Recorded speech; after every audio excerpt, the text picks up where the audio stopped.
Les chauffeurs de minicar ont remis le couvert ce matin en observant un arrêt de travail dans certaines communes du district d'Abidjan, un incident de courte durée puisque le trafic a repris. Et puis au Soudan, dans les rues de Khartoum, les magasins n'ont pas ouvert leurs portes au 4e jour du coup d'État. Des Soudanais entendent ainsi protester contre les militaires qui ont pris le pouvoir.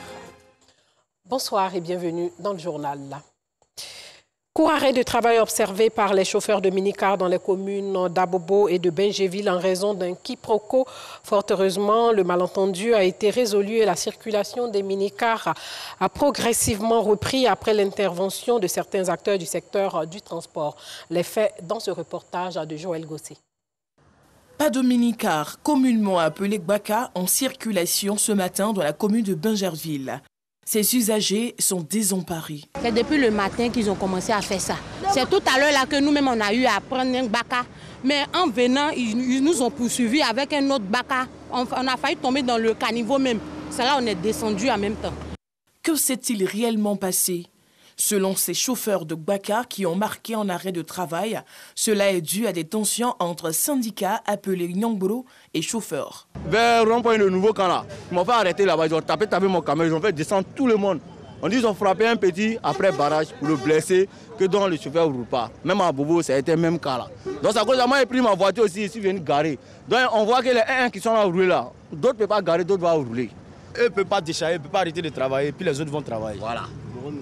Ils veulent que non, les autres chauffeurs les soutiennent dans le grève. Voilà, lui va être déchargé et puis ses collègues travaillent. Voilà. Moi-même, je ne roulais pas, je ne travaillais pas. On dit le président de tous les chauffeurs de Gbaka, il est au nouveau goudron. C'est lui qui m'a appelé pour dire que non, ils ont déjà réglé avec les autres chauffeurs, donc je peux prendre ma voiture pour travailler. Selon d'autres sources, il s'agit plutôt d'un mouvement d'humeur. Nous nous rendons donc dans la commune d'Abobo, là où tout a commencé. Issouf Sangari, un témoin des faits, nous explique ce qui s'est passé. C'est depuis hier à 14 h. Il a eu un problème avec un des encaisseurs. Maintenant, il a eu à se disputer avec ce dernier. Donc, il a décidé, comme il est responsable des chauffeurs, mais il n'est pas responsable de tous les chauffeurs. Donc, il a décidé de garer tous les barrages depuis hier. Donc hier, comme il a vu que ça ne marchait pas, c'était déjà 14 h. Donc ce matin, à partir de 6 h, ils sont partis au niveau de Agripac là. Il a pris quelques personnes pour mettre derrière lui, pour aller. Ils ont commencé à tabasser les barrages, commencé à prendre cailloux pour lapider les barrages, qu'il ne faut pas, les barrages vont rouler. Très vite, l'Union des transporteurs publics et privés de Côte d'Ivoire exhorte les transporteurs à une reprise immédiate du travail. Ce matin, j'ai été appelé par les hommes de terrain, mes représentants, pour dire qu'il y avait un souci à Bobo. Il y a un chauffeur qui a été frappé à Bobo. Donc c'est ce qui a contaminé, c'est arrivé jusqu'à Cocody ici. On est venu à Cocody pour essayer de discuter avec nos conducteurs, les différents conducteurs. Je pense qu'aussi, qu'on s'est compris, dont les travaux ont repris. Ce mouvement d'humeur a perturbé la circulation sur certains grands axes du district d'Abidjan, notamment les lignes Adjamé-Abobo et Adjamé-Riviera et Bengerville. Les festivités des 60 ans de Radio Côte d'Ivoire se poursuivent. Aujourd'hui, la première radio de Côte d'Ivoire a ouvert ses portes dans la commune du Plateau au grand public. Le grand public qui a pu s'imprégner de l'histoire de la radio. Le reportage d'Afisia Takaramoko Dosso. C'est un passionné de Radio Côte d'Ivoire. Une radio qui a bercé son enfance et sa jeunesse. Mais pas seulement. Une radio qui aujourd'hui le pousse à effectuer le déplacement de Divo à Abidjan.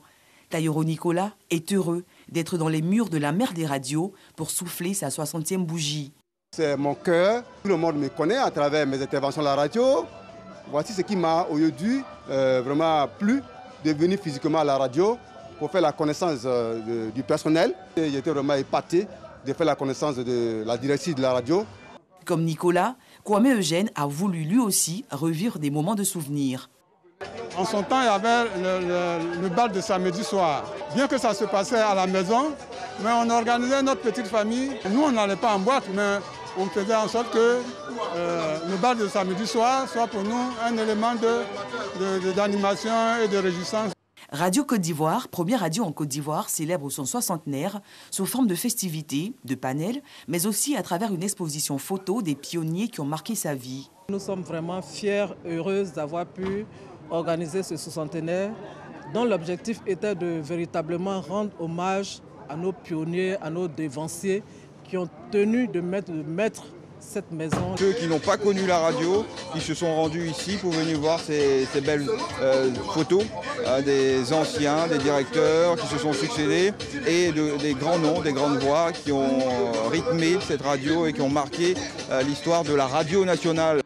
L'occasion est bonne pour le personnel de la radio numéro 1 sur l'info et le sport d'éclairer la lanterne des visiteurs sur la mutation technologique de sa création à ce jour.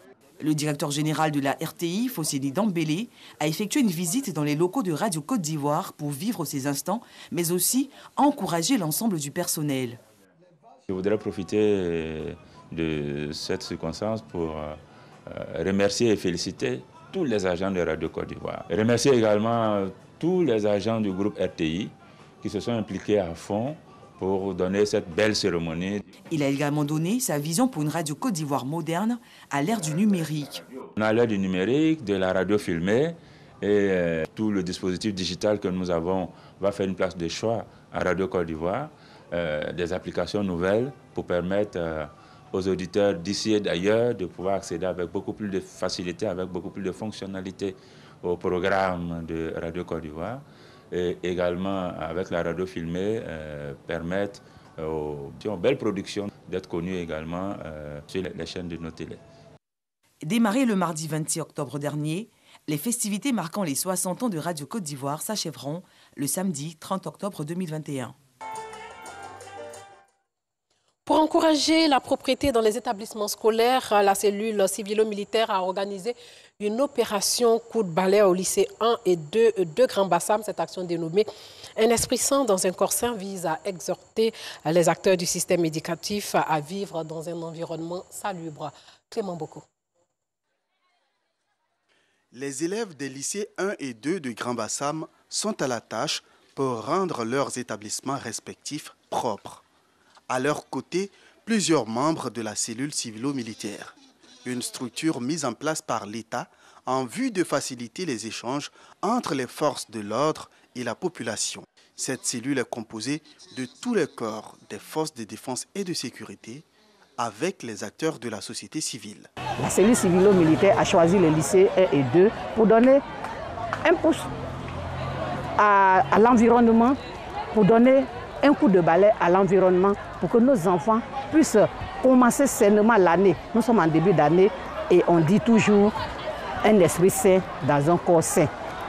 Si les enfants, on veut leur demander qu'ils réfléchissent, qu'ils deviennent quelqu'un de bien, il faut bien qu'ils apprennent l'entretien de l'environnement.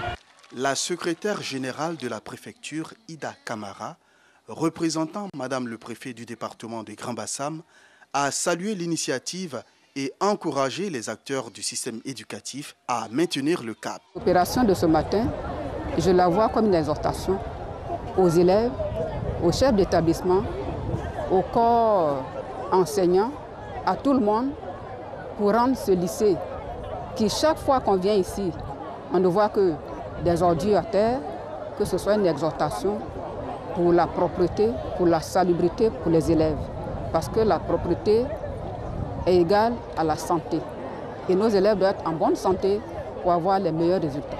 Les deux chefs d'établissement ont apprécié cette opération et se sont engagés à poursuivre cette activité de propreté. De nombreux défis se dressent sur la voie de l'édification d'un monde stable et pacifique pour le XXIe siècle. La crise actuelle de la péninsule coréenne avec ses répercussions sur l'Asie de l'Est et le reste du monde revêt une importance cruciale pour la dynamique géopolitique contemporaine. Si les efforts de paix ont permis d'éviter une nouvelle guerre en Asie du Nord-Est, le risque de conflit demeure, d'où l'adoption d'une nouvelle stratégie qui mène à la réconciliation et la coopération dans la péninsule coréenne avec le think tank 2022 parrainé par la Fédération pour la paix universelle. Le reportage de Maïssa Kogaï. Comment réaliser un monde de paix durable, harmonieux et de coexistence pacifique? Pour trouver une réponse à cette question, Le Think Tank 2022 a vu le jour avant d'être lancé le 9 mai dernier à Séoul, en Corée du Sud. C'est une initiative du Dr Hak Cha-han-moon, cofondatrice de la Fédération pour la paix universelle, une organisation qui œuvre pour la paix dans le monde. La plateforme Think Tank 2022 réunit plus de 2000 experts du monde. Elle vise à élaborer une stratégie de paix, notamment sur la péninsule coréenne d'ici à la fin 2022. C'est dans ce contexte que s'est tenu le 16 octobre 2021 le premier forum Think Tank 2022. Dr Hak Cha-han-moon propose donc une solution fondamentale. Par l'interdépendance, la prospérité mutuelle et des valeurs universellement partagées, elle affirme que nous pouvons résoudre le conflit et la division sur la péninsule coréenne. Elle explique également que Dieu est le parent céleste de l'humanité et propose une vision où les États peuvent non seulement résoudre les problèmes qui affligent l'humanité et réaliser une Corée céleste unifiée, mais aussi réaliser un monde de paix durable, une seule famille humaine sous Dieu, notre parent céleste. Je tiens à saluer Dr Moon, qui s'est échappé de la Corée du Nord juste avant la guerre de Corée et qui est toujours aussi dévoué à la réunification pacifique de la péninsule coréenne. Les Think Tank 2022, qui rassemble des experts internationaux de la Corée, du Japon, des États-Unis et de tous les pays, est en effet louable. C'est son rêve de toute une vie de voir la Corée unifiée pacifiquement. Cette rencontre était également meublée par 3 panels d'experts des États-Unis, de la Corée du Sud et du Japon. Ils ont fait part de leurs réflexions sur les voies et moyens pour la réunification pacifique des Corées du Nord et du Sud. De paix, parlons-en. Le stade du 26 mars à 7 au Mali a abrité une journée de prière et de bénédiction en faveur de la paix. Cette journée qui s'inscrit dans le cadre de la célébration du Maoulid a mobilisé des fidèles musulmans venus de divers pays. Une occasion pour Chérif Ousmane Madane Aïdara, président du Haut Conseil islamique malien, d'inviter les populations à l'union en vue de faire barrage aux menaces terroristes. Nos Sangaré, Afisiatou Diallo et Gilles Tonia. Une marée humaine au stade du 26 mars dans la capitale malienne. Venus des villes de l'intérieur du pays et des pays voisins, ces fidèles musulmans répondent à l'appel de Chérif Ousmane Madane Aïdara, guide de la communauté musulmane Ansardine internationale, dans le cadre de la bénédiction de clôture du Maoulid. C'est une très bonne initiative. Le Chérif Ousmane Madane Aïdara nous donne beaucoup de conseils. Il y a beaucoup de pays, presque 36 pays qui sont ici. Nous avons 20 fédérations Ansardines à travers la Côte d'Ivoire. Les présidents de ces fédérations sont présents avec les trésoriers ainsi que les délégués féminines de ces fédérations-là. En plus de ça encore, il y a eu des centaines de membres qui sont venus volontairement de Côte d'Ivoire. Ça a une importance particulière pour que tout le monde arrive à profiter des bénédictions finales. C'est une occasion pour remonter le moral, la spiritualité de toute personne qui aime le messager d'Allah, pour dire que ce n'est pas une religion de violence, non, c'est une religion de tolérance, d'amour et de fraternité et de rassemblement surtout. Un rassemblement pour des bénédictions en faveur de la paix et de la stabilité en Afrique et en particulier au Mali. Présent à cette rencontre qui a mobilisé les leaders des différentes confessions religieuses, le Premier ministre Choguel Kokala Maïga a, au nom du président de la transition malienne, invité les guides à intensifier les prières pour que le pays retrouve sa stabilité d'antan. Cela afin d'amorcer véritablement son développement. À l'initiative de cette journée de prière, Chérif Ousmane Madane Aïdara, par ailleurs président du Haut Conseil islamique du Mali, a exhorté le peuple malien à l'union en vue de faire barrage aux attaques terroristes. Le reportage de nos envoyés spéciaux au Mali, nous Sangaré et Gilles Tonia, était commenté par Afisiata Karamoko Dosso. Au Soudan, dans les rues de Khartoum, les magasins n'ont pas ouvert leurs portes au 4e jour du coup d'État. Des Soudanais entendent ainsi protester contre les militaires qui ont pris le pouvoir. Rideau de fer baissé dans toutes les villes. 4 jours après le coup d'État, l'opération Ville morte se poursuit. Rares sont ceux qui s'aventurent dans la rue de peur de se faire arrêter. Les Soudanais s'opposent aux militaires qui ont pris le pouvoir. Au nom des Soudanais, je voudrais dire que nous respectons pleinement la désobéissance civile et que nous nous opposons totalement au régime militaire. Nous voulons une vie démocratique et libre pour faire avancer notre pays.